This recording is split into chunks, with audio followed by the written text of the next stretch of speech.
Have you ever asked yourself, why do some people accumulate wealth effortlessly while others, despite hard work, struggle to get ahead? What if the difference lies not in luck or background, but in the habits and choices we make with every rupee we earn? Stay with us. By the end of this journey, you'll have the mindset and the practical formula to begin your own path to abundance. Hey guys, welcome back to the channel. This is TradeInvestor, where today we are going to deep dive into all-time classic book in finance space, The Richest Man in Babylon by George S. Clason, the timeless parable that has inspired generations to break free of their financial worries and unlock the true secrets of prosperity. What if the wisdom that could transform your life wasn't locked away in modern textbooks, but hidden in simple stories told thousands of years ago on the sun-drenched streets of ancient Babylon?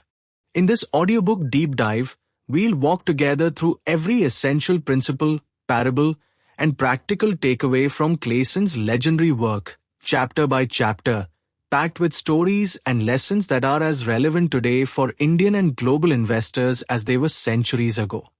Introduction: The Timeless Wisdom of Babylon. George S. Clason first published these parables in the 1920s, but their lessons come from the ancient city of Babylon, famed as the richest of its time.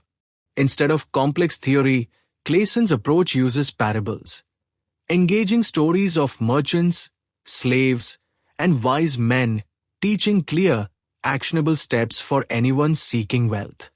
The core promise? Wealth is not an accident.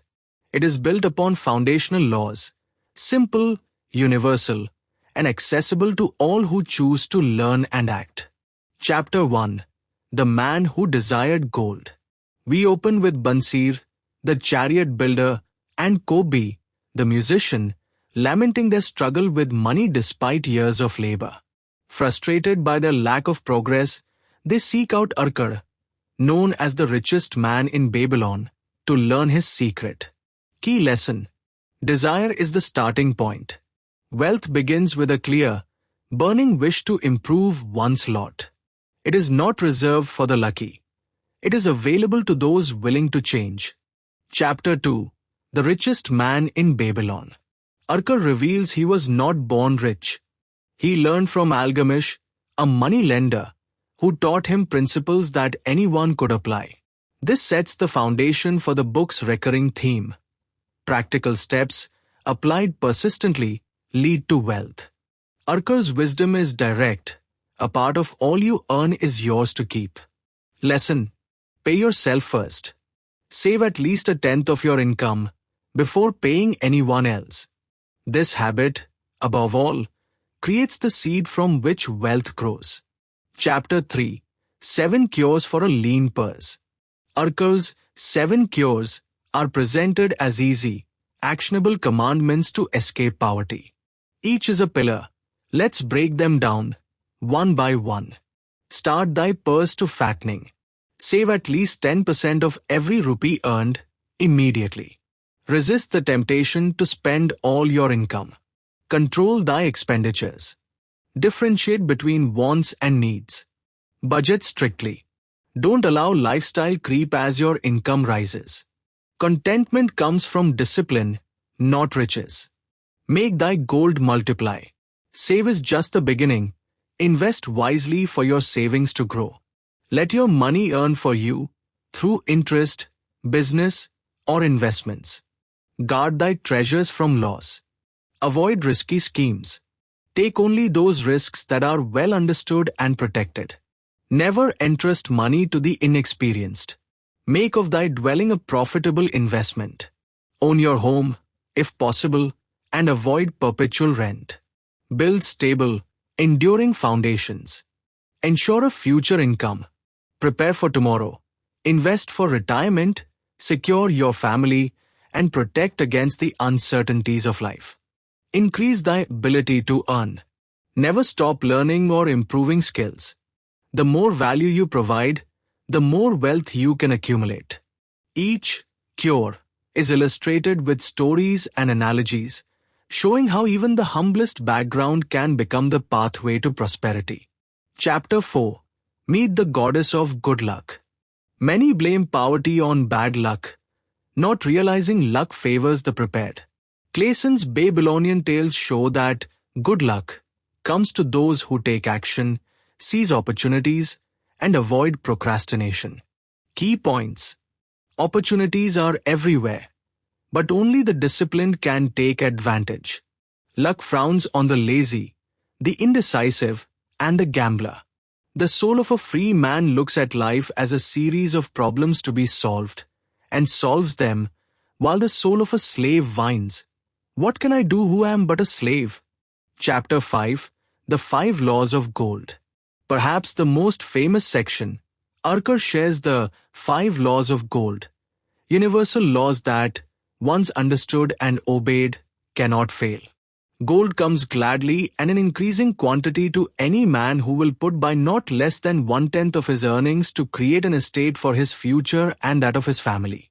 Gold labors diligently and contentedly for the wise owner who finds for it profitable employment, multiplying even as the flocks of the field. Gold clings to the protection of the cautious owner who invests it under the advice of men wise in its handling. Gold slips away from the man who invests it in businesses or purposes with which he is not familiar or which are not approved by those skilled in its keep. Gold flees the man who would force it to impossible earnings or who follows the seductive advice of tricksters and schemers. The lesson is simple. Follow these laws, and you will not only grow your wealth but protect and multiply it for coming generations. Chapter 6, The Gold Lender of Babylon. Rodhan, a spear maker, suddenly receives a large sum. He consults Mathan, a gold lender, for advice. Mathan shares the wisdom of lending only to those with the ability and intent to repay. Here, Clason underscores the dangers of emotional decisions with money. Takeaways. Wet investments and loans for true security. Trust, but verify. Do not risk your gold for the enticements of friendship or love. Learn to say no. Not every opportunity or request is worthy. Chapter 7, The Walls of Babylon. Through the story of Sharunada, the city's defenses are likened to the protections one must build around wealth. Insurance, emergency savings, legal protections. These walls shield your wealth from unforeseen disaster. Just as Babylon's walls were never breached, your financial walls should be strong, silent, and always ready. Lesson. Wealth, like a tree, grows from a tiny seed. The sooner you plant that seed and nurture it with consistent effort, the sooner you shall bask in welcome shade. Chapter 8, The Camel Trader of Babylon. Dabsir, once a slave to debt, demonstrates the path to restoring financial dignity. Accept responsibility for your debts. Never run from them. Create a repayment plan. Dedicate a portion of your income to creditors each month. Maintain strict discipline. Never waver.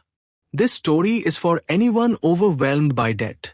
Clason's message is uncompromising.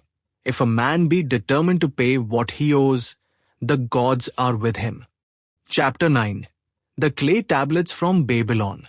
Deciphered tablets found centuries later reveal Dabsir's written debt repayment plan, a practical, step-by-step budget. His story reminds us, putting pen to paper brings accountability and clarity. Written budgets and goals are keys to progress. Dabsir's experience is the model for anyone seeking to escape the trap of debt with dignity and resolve. Chapter 10. The Luckiest Man in Babylon. Sharunada, once a humble slave, rises to freedom and wealth through perseverance and the application of these same basic laws. The story emphasizes that opportunity is equal, but only those with grit, humility, and discipline seize it and rise above. Chapter 11. The Historical Perspective. Clason closes with a broad view. The fate of Babylon, once rich but later in ruins, is a warning to all. Prosperity is never self-sustaining. It must be cultivated generation by generation. The principles of wealth, not just for individuals but for societies, are constant, productivity, discipline, thrift, and wise investment.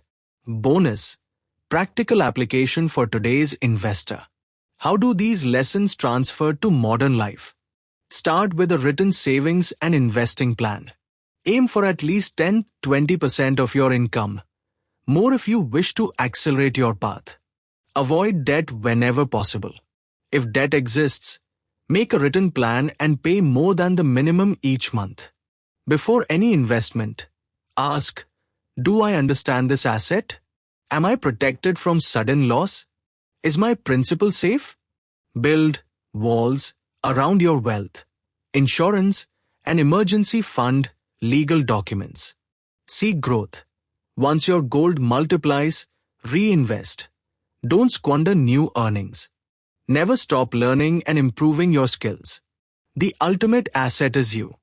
Conclusion: your own path to Babylonian wealth. The Richest Man in Babylon is more than a set of stories.